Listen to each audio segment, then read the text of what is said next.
মোম রঙা রাস্তায় খুনসুটি ভাবার আড়িতে সাম্মাস্তানি রোদ আকাশে উঠবে কাল, মনটা খারাপ আর হবে না।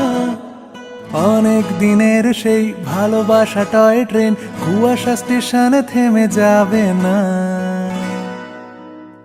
ছুটিতে যায়, ছুটিতে যায়। সবাইকে শুভেচ্ছা ও ভালোবাসা জানিয়ে আমি আফতাব হালদার আজ শুরু করছি বেড়ানোর খবর। আজ আপনাদের নিয়ে যাব মধ্যপ্রদেশে খাজুরাহে। এই খাজুরাহের সফরে কমপক্ষে 9 দিন সময় লাগবে। প্রথম শুরু করুন খাজুরাহে দিয়ে। হাওড়া থেকে মুম্বাই মেল বা শিপ্রা এক্সপ্রেসে চলে যান সাধনাতে। সাধনা থেকে সরাসরি খাজুরাহে বাস চলে। বাস যদি একান্ত না পান, খাজুরাহে সাধনা স্টেশনের বাইরে এসে প্রাইভেট গাড়ি স্ট্যান্ডে চলে যান। সেখান থেকে প্রাইভেট গাড়ি সরাসরি ভাড়া করে নিয়ে খাজুরাহের উদ্দেশ্যে চলে যান। সময় লাগবে 2 থেকে 2.5 ঘন্টা।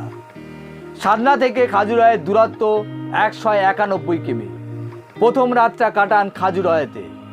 সারাদিন গাড়ি নিয়ে ঘুরে দেখুন এই শিল্প স্থাপত্যের দেশ, চান্দেরা রাজাদের কীর্তিভূমি। খাজুরাহের মন্দিরগুলো কয়েকটি গোষ্ঠীতে বিভক্ত। সবচেয়ে বেশি জনপ্রিয় পশ্চিমী গোষ্ঠী।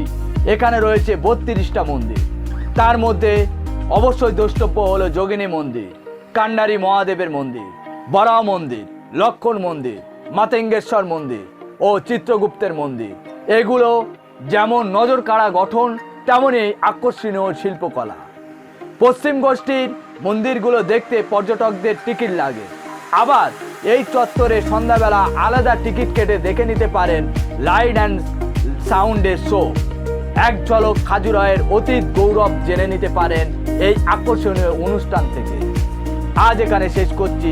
এর পরবর্তী পর্ব দেখবেন আগামী কাল সন্ধ্যায়।